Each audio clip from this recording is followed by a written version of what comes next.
Banyak orang berbicara tentang Tuhan, banyak orang menghafal dalil, banyak orang mampu menjelaskan agama dengan retorika yang indah.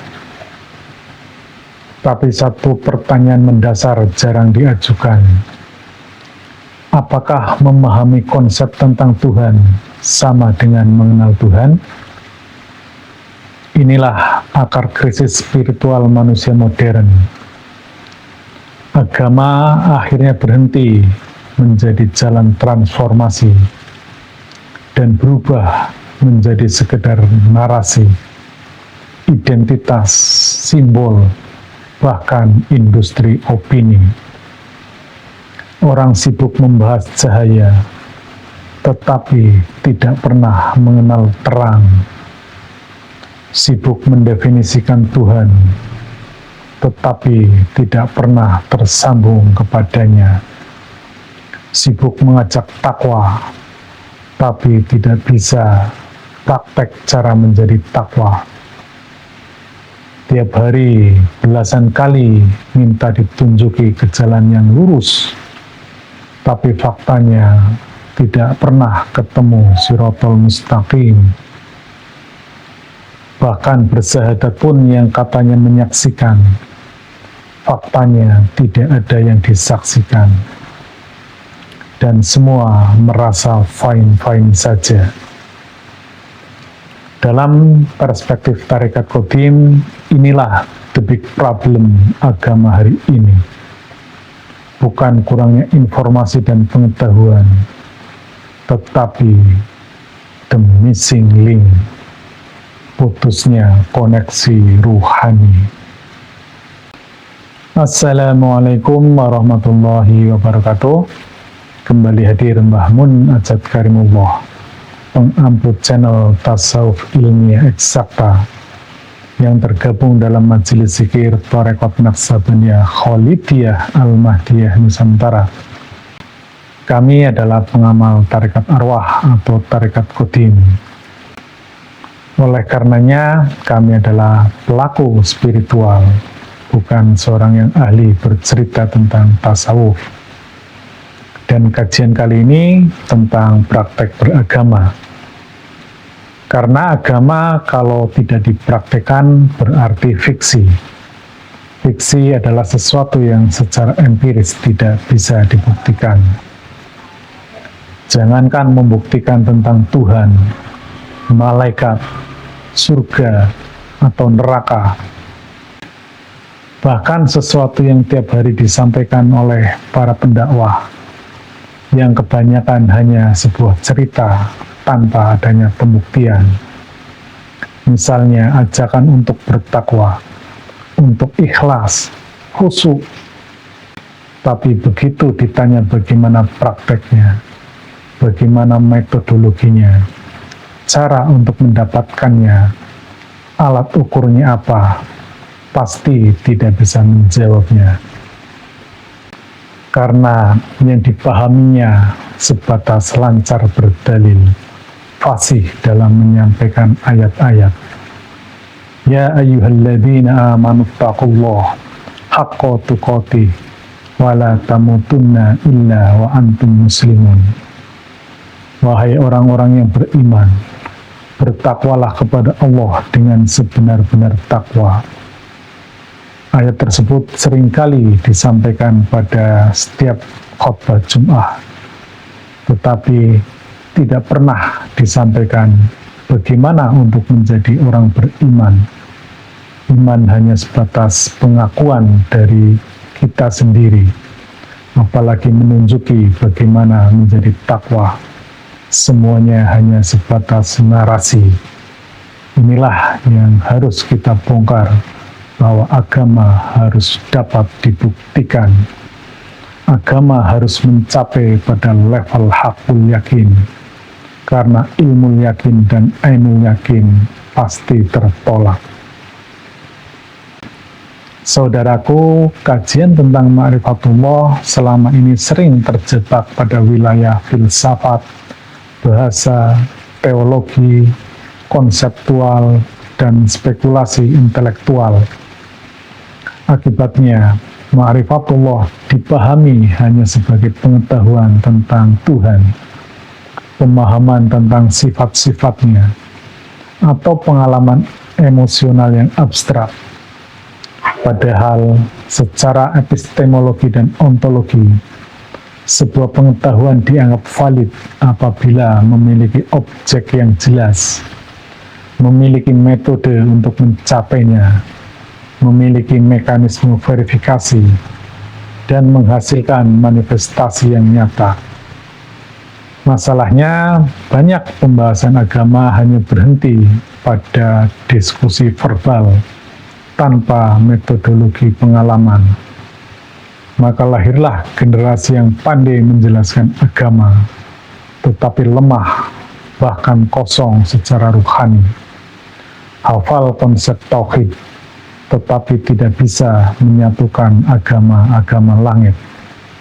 Berbicara tentang cahaya, tetapi batinnya gelap. Oleh karenanya, Tarekat Qadim memandang bahwa ma'rifatullah bukan sekedar wacana teologis, tetapi proses ilmiah kesadaran rohani untuk mengenali frekuensi ilahiyah. Awaluddin ma'rifatullah. Awal dari agama itu mengenal Allah. Ini juga konsep, hanya sebatas dalil. Jadi Anda jangan langsung percaya kalau tidak tahu bagaimana cara membuktikannya. Saudaraku, agar konstruksi logikanya terbangun secara presisi, saya sampaikan sedikit analisis terkait dengan epistemologi dan ontologisnya. Analisis ontologi adalah studi tentang hakikat keberadaan, realitas, atau apa yang ada.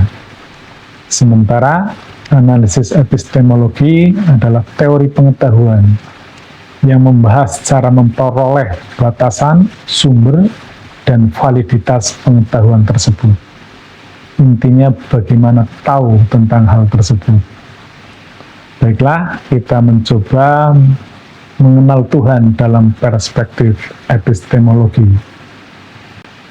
Dalam agama, mayoritas manusia berhenti pada kajian epistemologi informatif, yaitu sekedar membaca, mendengar, menghafal, lalu mengulang-ulang narasi.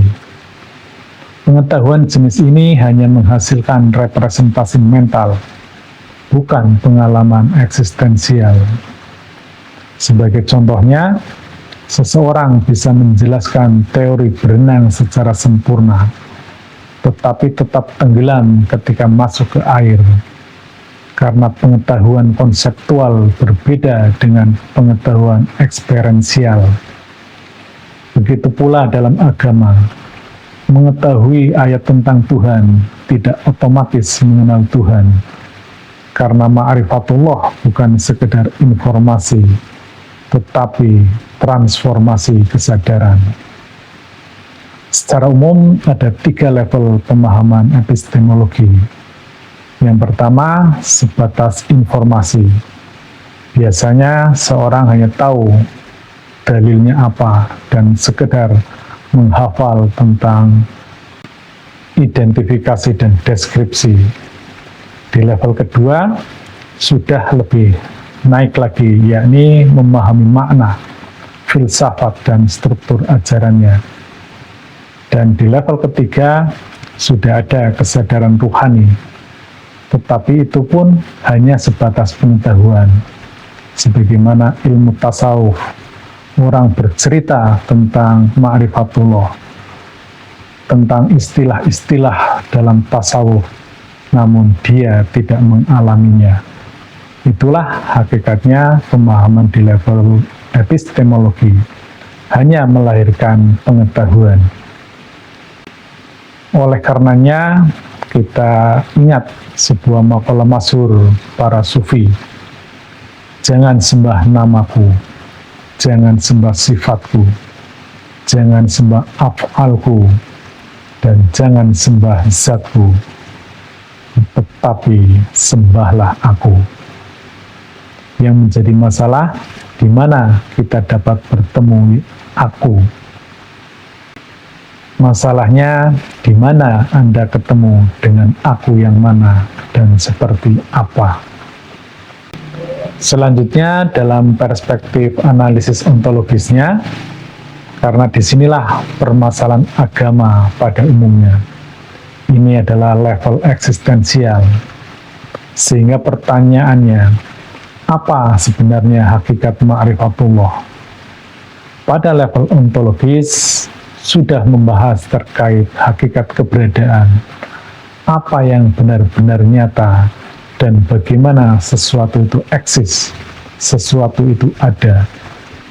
Dan disinilah para agamawan gagal memahami Tuhan.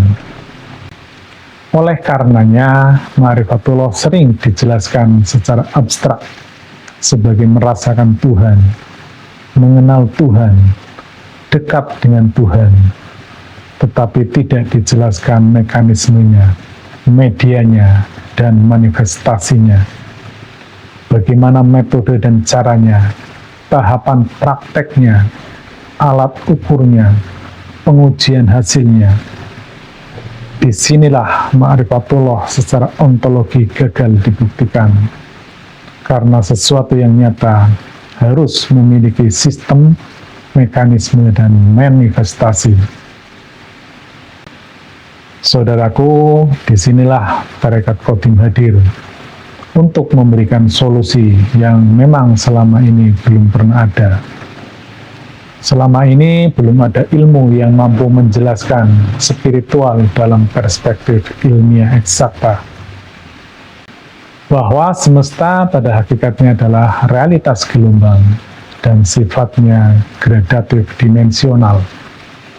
Karena hanya gelombang yang bisa beroperasi lintas dimensi. Oleh karenanya, ia dibangun dalam sistem, frekuensi, vibrasi, dan gelombang. Fisika modern menunjukkan bahwa materi bukanlah benda padat mutlak, melainkan manifestasi energi. Maka kesadaran rohani manusia juga bekerja dalam sistem vibrasi dan resonansi. Dalam perspektif ini, ma'rifatullah adalah kemampuan ruh mendeteksi frekuensi ilahiyah. Sebagaimana radio, sinyal selalu ada, tetapi hanya bisa diterima bila frekuensinya tepat. Maka, problem manusia bukan Tuhan tidak hadir, tetapi kesadaran manusialah yang tidak sinkron. Baiklah, agar lebih jelas alur logisnya, saya sampaikan slide berikut ini. Slide ini menjelaskan tentang ma'rifatullah, mengenal Allah yang sifatnya laisa kamitslihi syai'un, yang tidak terdefinisi dan tidak terdeskripsi, yang tidak terikat oleh hukum materi, ruang, dan waktu, serta tidak terikat dengan logika sebab akibat. Jadi benar-benar ini adalah sebuah unknown object. Namun ketika diketahui frekuensinya, maka dimanapun, sifat apapun pasti bisa dihubungi. Dan frekuensi itu adalah merupakan sifat daripada gelombang. Jadi inti dari pembahasan tentang ma'rifatullah adalah itu. Biar lebih gamblang di depan, bahwa dalam perspektif Tarekat Qadim, semesta ini sifatnya gradatif dan dimensional. Pada dimensi tertinggi, ini adalah alam ketuhanan yang maha qadim, maha sadar. Dan di bawahnya ada alam qadim yang sifatnya adalah singularitas atau alam intermediate yang bentuknya nur, cahaya, atau partikel kuantum. Dan di dunia ini adalah alam relatif yang sifatnya fisika dan metafisika infra. Di sini alam yang terikat oleh hukum ruang dan waktu. Dan manusia kompatibel dengan alam ini karena bisa dibaca oleh akal dan pembaca virtual. Karena semesta ini dimensional dan gradatif, maka Tuhan membuat ultrastruktur rohani, yaitu sistem persambungan rohani antara manusia di dunia ini melalui Rasul-Nya untuk bersambung kepada Tuhannya. Dan sistem semesta ini beroperasi dalam bentuk gelombang. Karena hanya gelombanglah entitas yang bisa melewati lintas dimensional. Prinsipnya adalah itu. Bagaimana penerapannya agar kita ma'rifatullah melalui serangkaian ibadah dan amaliyah. Bahwa segala macam ibadah dan amaliyah pada intinya adalah berupa gerakan, ucapan, barang ataupun jasa yang termanifestasikan dalam bentuk ritual sebagai berikut, seperti sholat, puasa, zakat, haji, kurban, zikir, sedekah, dakwah, dan lainnya. Manusia modern zaman sekarang ini masih banyak yang mempercayai bahwa amalan-amalan zahir yang seperti ini bisa menembus ruang dan waktu sampai kepada Tuhannya. Oh, sholat saya diterima. Oh, haji saya diterima. Oh, zakat saya diterima. Bayangkan, di abad 21, orang mempercayai sesuatu yang berbeda ruang, berbeda waktu, zat, dan dimensi. Bagaimana sesuatu yang sifatnya materi bisa menembus lintas dimensional? Ini abad 21 nih guys. Intinya, lupakan pemahaman seperti ini. Ini sangat tidak logis dan pasti tidak sampai. Oleh karenanya, kita harus cermat. Ternyata ada banyak terminologi dalam Al-Quran maupun hadis yang intinya yang membuat ibadah dan amaliyah kita itu diterima karena unsur-unsur sebagai berikut. Ada ikhlas, ada khusyuk, takwa, sabar, sholawat. Yang intinya entitas ini adalah bentuknya gelombang. Sebagaimana sholat, yang diterima adalah khusyuknya. Misalnya sedekah, yang diterima adalah ikhlasnya. Bahkan di kurban itu, yang diterima bukan daging dan darahnya, melainkan takwanya. Termasuk doa itu, dia akan tertahan antara bumi dan langit sebelum disertakan bersolawat kepada Nabi. Kurang lebih ada hadis yang demikian. Dan seluruh entitas seperti ikhlas, khusyuk, takwa, sabar, solawat, itu tidak ada di dunia ini. Karena ini bentuknya gelombang. Jadi ini adalah entitas kodim. Ini yang sedikit juga dipahami oleh orang awam pada umumnya. Lantas pertanyaannya, bagaimana agar ibadah dan amaliyah kita bisa naik dan diterima oleh Allah Subhanahu wa Ta'ala? Tentu kita harus mengenali frekuensi tali wasilah ini. Karena ikhlas, khusyuk, takwa, sabar, sholawat itu sungguhnya kita tidak tahu ada di frekuensi berapa. Oleh karenanya, jika tanpa seorang al-wasilah, pasti kita akan rasa-merasa, dan itu terjerumus ke alam bawah sadar, merasa sudah ikhlas, merasa sudah khusyuk, merasa bertakwa, merasa beriman, itu semuanya merasa. Padahal itu adalah sebuah frekuensi yang pasti.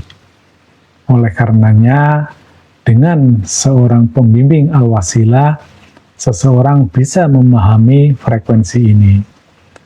Dan ini bisa dihantarkan oleh entitas kodim.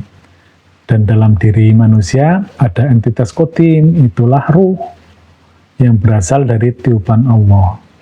Ketika roh kita selaras dengan roh Rasul melalui induksi dengan sang pembawa al-wasilah, maka amalan kita yang berbentuk gelombang ini bisa naik ke alam qadim.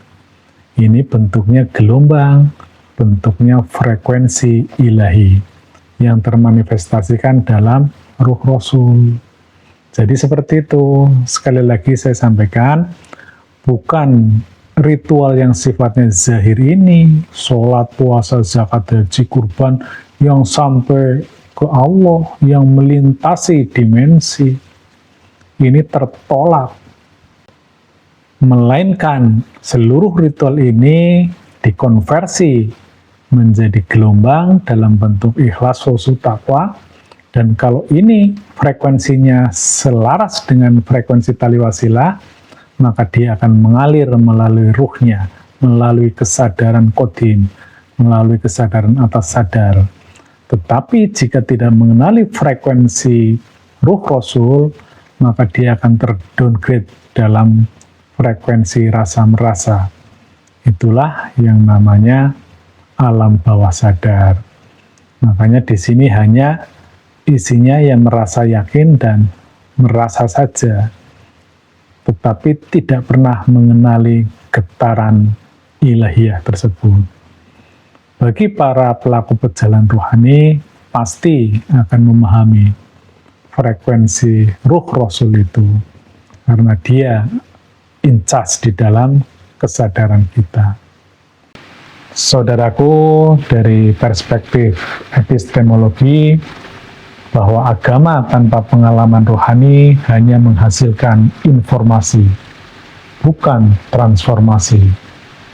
Dan dari perspektif ontologi, ma'rifatullah tidak cukup dijelaskan dengan diksi yang abstrak. Ia harus memiliki mekanisme, metodologi, dan manifestasi nyata. Tarekat Qadim menawarkan bahwa ruh manusia adalah entitas resonan dan semesta bekerja dalam hukum frekuensi, dan ma'rifatullah adalah sinkronisasi kesadaran dengan frekuensi ilahiyah yang termanifestasikan dalam sistem wasilah. Karena itu, perbedaan terbesar antara orang yang hanya bercerita tentang agama dan orang yang benar-benar mengenal Tuhan adalah yang sebatas cerita, ia hanya memiliki narasi, sedangkan yang sudah mengenal Tuhannya, ia memiliki koneksi. Yang sebatas cerita, ia hanya memahami kata-kata. Yang sudah mengenal Tuhannya, ia mengalami realitasnya. Saudaraku, sudah saatnya Anda naik kelas. Berapa banyak pengorbanan waktu, materi, dan jiwa kita untuk menjalankan aneka ritual.